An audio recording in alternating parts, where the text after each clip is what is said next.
Leslie Calvin. Les Brown is an American motivational speaker. He is a leading authority on topics such as self-help, motivation, personal development, and raising self-esteem. This is what makes him the greatest motivational speaker on earth. In this video, Les Brown speaks about how to make your mark in life, how to grow and become your best and be happy in life. Each person is different, uncommon, and special compared to others. The skills is to find the inner you.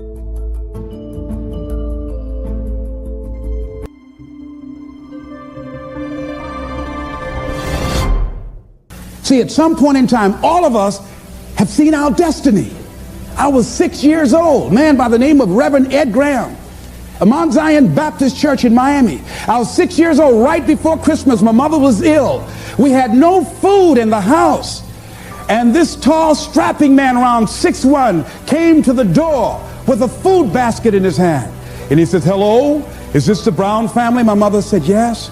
I understand that you have 2 sons and a daughter and that you have no food." "Yes, I'm from Mount Zion Baptist Church, and around Christmas time we pass out food baskets to needy families. Take the basket in behalf of the church and have a nice Christmas." And when he walked out, I said, "Oh boy, I'd like to be like that man." And I went to his church and I used to watch him speak, and tall and powerful and dynamic speaker, such eloquence. One of his favorite people was the poet Kipling, who wrote, "If you can keep your head when all about you are losing theirs and blaming it on you." What eloquence he had. And I said, "Oh, I would hunt Wesley." I said, "Wesley, I'd like to be like Reverend Graham. Boy, he's powerful." A friend of mine, Mildred Singleton, my former fiance, she was with a school outing. But she was on a school outing, and they took her to a hospital, and she was in the operating room watching from a distance. And she saw someone working or doing eye surgery, and she says, "That's what I want to do." She's just a teenager, and today she's an ophthalmologist. All of us have seen our destiny at some point in time, and we decided not to listen. We decided to ignore it and say, "No, that's not for me." Life came in and slapped us side the head, and we stopped dreaming anymore. Bigger Thomas said, "The impulse to dream has been slowly beaten out of me through the experience of life." And that's what causes many of us to give up on our volcano. The experiences and the challenges, the defeats, the disappointments, and the failures of life. That we decide to prematurely throw in the towel on ourselves, or to sell out on our true potential, sell out on living our dreams, feeling that we're not good enough, not wanting to make any mistakes, particularly if you're raised with a great deal of criticism. So you've got to be willing to prepare yourself and do the best you can. Take your best shot and let the chips fall where they may. And so as you begin to look at people become afraid of success because they feel they're not good enough, they can't handle it, the responsibility is too big. I've been there. And when you feel that way, you begin to unconsciously work against yourself to make sure that you don't get it. You begin to sabotage your own potential in a variety of ways, through procrastinating, through not taking care of business, not giving reports on time, not spending your time wisely, squandering your time looking at a lot of idle television, or spend all your time lamenting and complaining about how bad things are, using your energy negatively rather than positively, complaining rather than producing. That's what we do when we're afraid of really making it. And when you're afraid of the unknown, when you're afraid to take that leap, when you're afraid to venture out there, that's a real challenge. I'm reminded about a little boy. 2 little guys were out playing on some ice that was supposed to have been solid. And one of the little boys stepped on a thin area of the ice and fell in a hole. And as he began to start thrashing in the water, he began to move with the undercurrent to other areas of the ice, and his friend was there trying to help him, beating, hitting the ice, trying to save his friend. And he panicked, and he looked just a short distance away, and there was a tree, and he went and he ripped a branch off, and he came back trying to get his buddy out, and he just took the best he could and started scraping around the ice to make a circle. And when he did, he started beating on it and beating on it, and there all of a sudden the ice began to crumble, and he was able to pull his friend out to safety. When the paramedics finally got there, they saw what had happened, how thick the ice was. He saved the little boy's life, but what baffled them, they looked at the branch, And they looked at this little scrawny guy and said, how did he do this? It's impossible. They just went beating around the ice to see how thick it was, hearing the thumping sound. Said, how did he do that?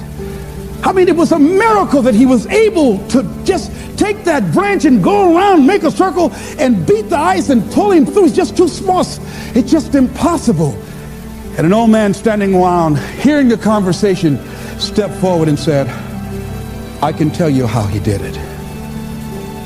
He didn't have anybody here to tell him he couldn't. I was on the expressway, traffic was jammed up. You know what was happening? It was an accident. But people pull over to the side to get out of their car to go look, to see somebody else's suffering. That's why talk shows are so popular. So people like to hear other people's misery.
Get it caught up in that. And then they go magnify it in their own lives because that's all they focus on.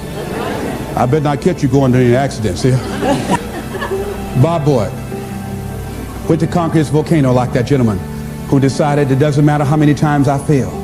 I'm going to courageously pursue it. I don't care what people say. I don't care what they think. This is something that I want that gives my life meaning and value. You got a volcano like that in you somewhere. There's something. So you want to courageously hold on to your dream and not lose enthusiasm. See, Bob has not internalized failure. Things just didn't work out the way he wanted them to work out. He's still looking for his pot of gold at the end of the rainbow. And he was so fired up, traditional Bob Boyd fan. He took his coat off. Les, let me tell you something, man. You've got to see this deal. With the things you're doing, you're now on PBS. My God, Les, you'll make a fortune, man.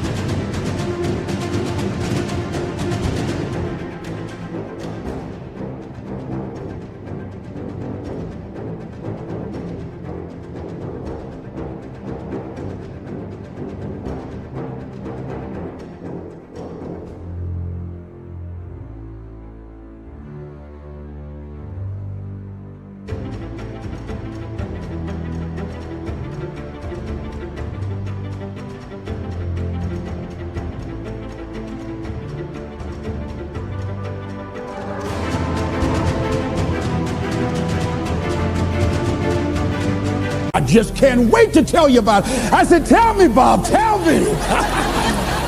When it got to talking, I said, Bob, I want to be a part of it. He said, now explain to me what I just told you. I said, I don't know what it is, but I want to do it. I want to do it. I didn't even know. I felt like the lady that was with Joe. Joe decided he's going to jump in the volcano. He said, I want to go with you. He said, oh, you can't go. She said, oh, I want to go too. See, you get fired up about something.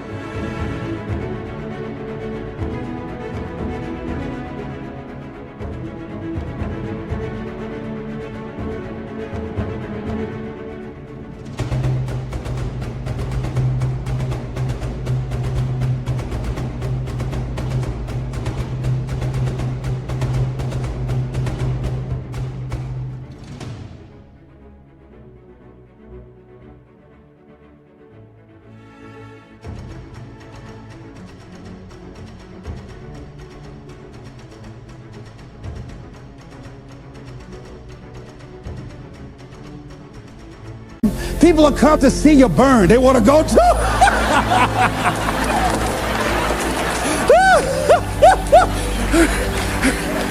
So I like the fact that Bob has not lost his fire. Bob is still hungry. Bob still sees his dream. Bob is still searching for a way to make it happen. He doesn't care about people talking about it. Man, he's never kept a job. Guy's had 15 or 20 different jobs, all these business deals. Bob has turned a deaf ear to that. You know, that's what you got to do if you want to conquer your volcano. A guy in Los Angeles, all over the front page of the newspaper, he just passed the bar after taking it 48 times.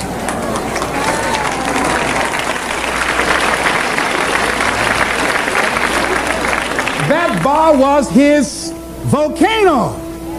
He had more than enough.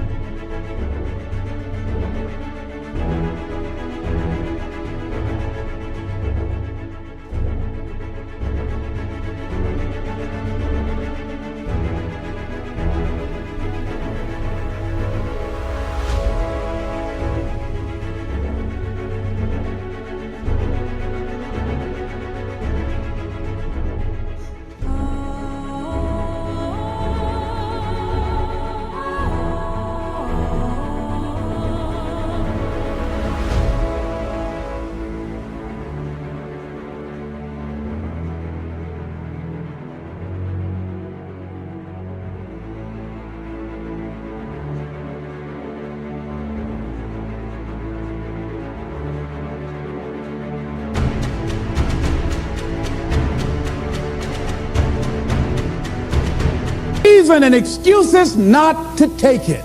His son has a law firm. He could have been a legal assistant, a clerk, and people all of a sudden used to laugh at this guy. He was a laughing stock. Are you taking the bar lately? Can you imagine what they did to this dude? Know what that guy is? Man making a career taking the bar. But by the way, he need to make a career to pass it. People will do that too. You know, people talked about John Kennedy Jr. failing the bar. Did you read in the newspaper that he passed?